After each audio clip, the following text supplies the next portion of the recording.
ઓછા મિનિટમાં અને સારી પૂજા કરવી હોય। જે પેઢી કંકાપત્ર છે એના નીચે 2 આંગળી રાખવાની છે અને એમ કહેવાય છે કે શિવલિંગમાં શિવજીનો આખો પરિવાર ભાગ દેખાય છે। તો ભગવાનની પુત્રી અશોક સુંદરી છે, પણ તમે દૂધ ચડાવો છો એના કરતાં કોઈ ગરીબને આપો તો કોઈ ગરીબને દૂધ મળે। ઘણી વખતે ઘણા લોકોનો પ્રશ્ન એવો હોય છે કે ભગવાનને તમે દૂધ ચડાવો છો અને એ જે દૂધ ચડાવેલું હોય એ બધું ક્યાં જાય છે? ઘણી જગ્યાએ જો વ્યવસ્થા હોય, ઘણા મંદિરોમાં વ્યવસ્થા હોય કે ભૂગર્ભ માર્ગમાંથી એ જમીનમાં દૂધ જાય છે। ઘણી વખતે આ બધું દૂધ ક્યાં જાય છે? બધું જે જગ્યાઓ સારી નથી હોતી તે જગ્યાએ જતો।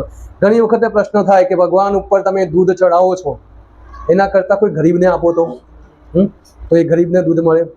પણ એમ કહેવાય છે કે ભગવાન આપણને અમૃત અર્પણ કરે છે। જેમ કે એક નાનું બાળક હોય, એમાં વિશેષ કરીને બાળકી હોય, એમ કહેવાય કે સંતાનમાં 1 દીકરી હોય, 2 દીકરી હોય, 3 દીકરી હોય, 4 દીકરી હોય, 5 દીકરી થઈ જાય અને પછી 6ઠ્ઠી દીકરી આવે ને એટલે માતા પિતા શું કરે?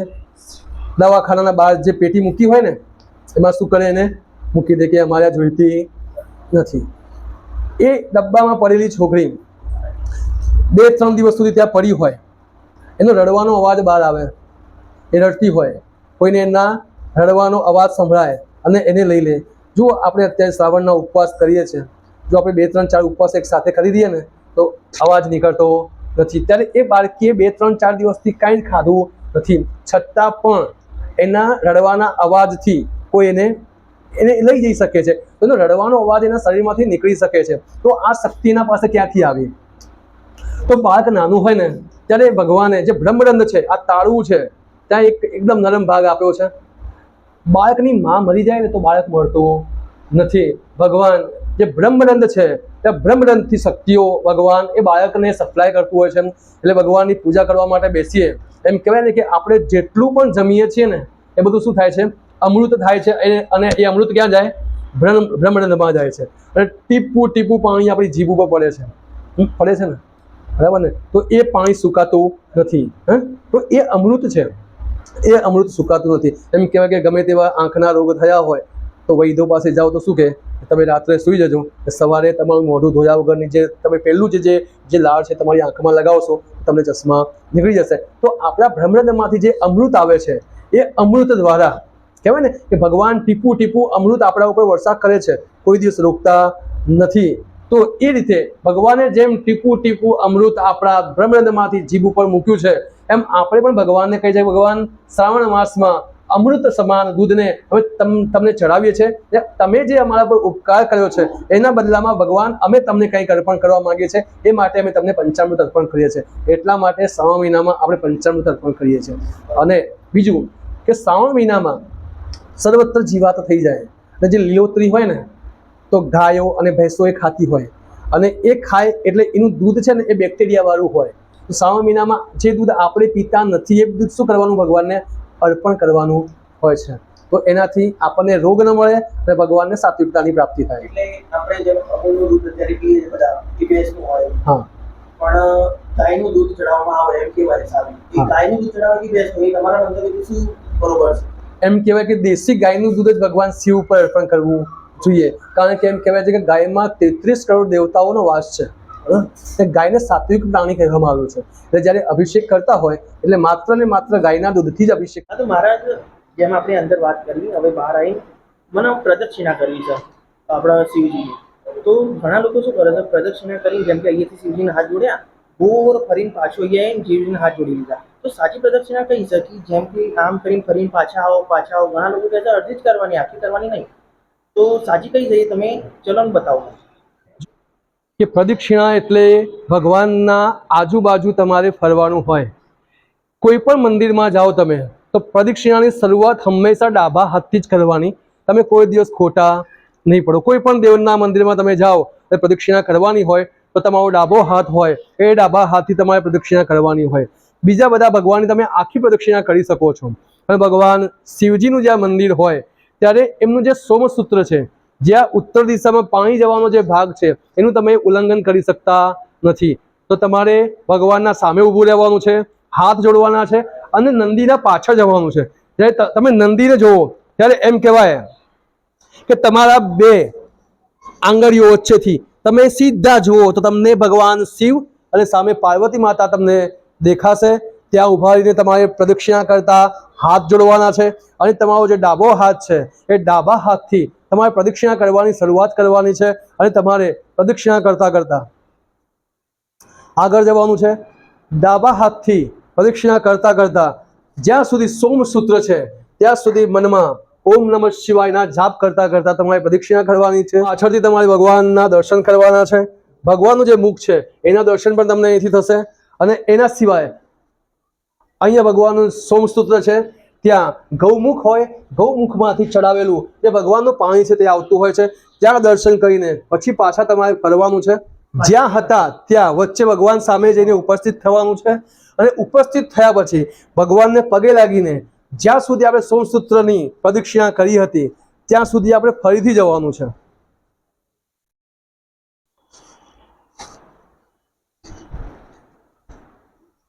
આજે સોમસૂત્રનો ભાગ હતો.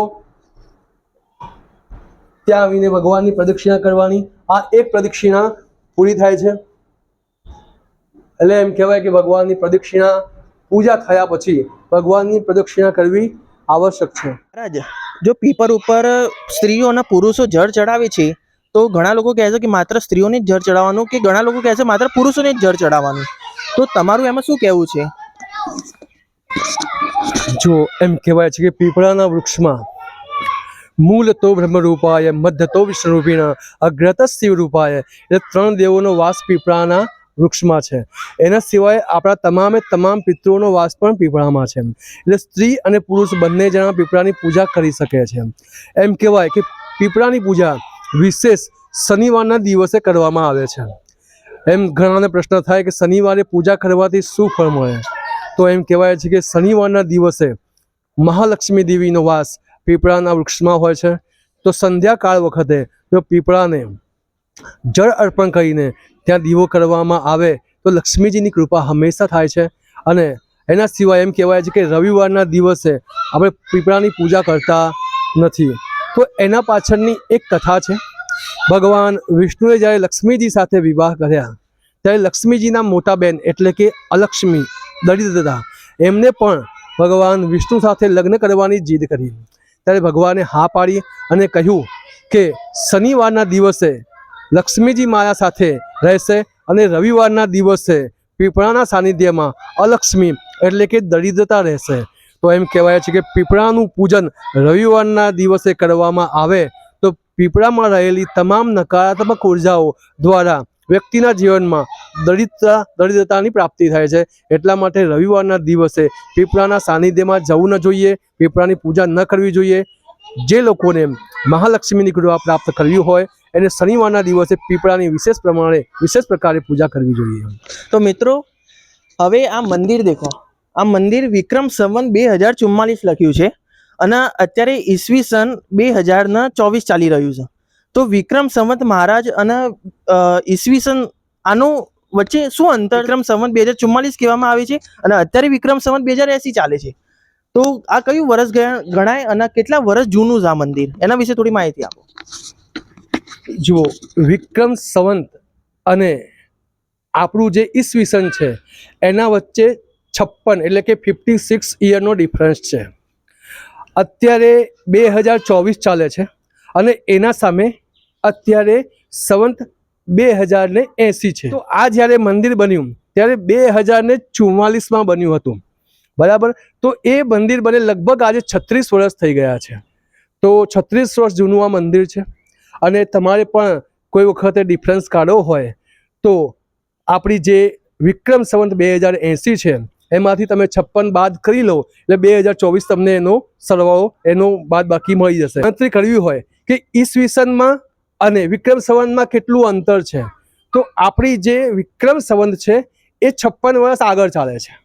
56 વર્ષ આગળ. હા, તો એનાથી તમે ડિફરન્સ કાઢી શકો કે અત્યારનું જે વિક્રમ સંવત છે અને અત્યારની જે ઈસવીસન છે તો એના વચ્ચે 56 વર્ષનો ડિફરન્સ છે.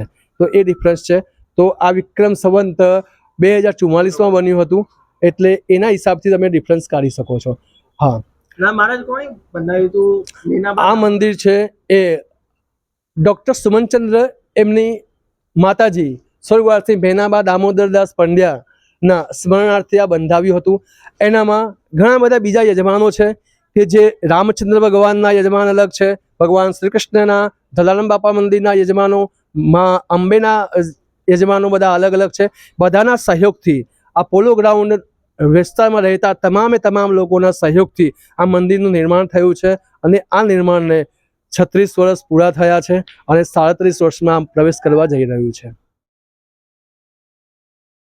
તો જેમ કે મિત્રો આપણે દેખ્યું બધા મંદિરના વિશેના પ્રશ્ન પૂછ્યા. આ જે પ્રશ્ન હતા ને એ અડધા મારા પણ હતા અને અડધા જે એક તો 60 વર્ષના દાદા હતા એમના પ્રશ્ન મેં બી પૂછ્યા હતા. એમને પણ મને જણાવ્યું કે ભાઈ તમે આ પ્રશ્ન મહારાજના જરૂર પૂછજો. તો હવે એક વસ્તુ તમારે કરવાનું છે કે એન્ડ સુધી તો દેખી લીધું તો તમે તો સબસ્ક્રાઇબ કર્યા વગર જવાનું નથી. શેર, સબસ્ક્રાઇબ અને લાઈક તો પહેલાં કરી જ દેજો.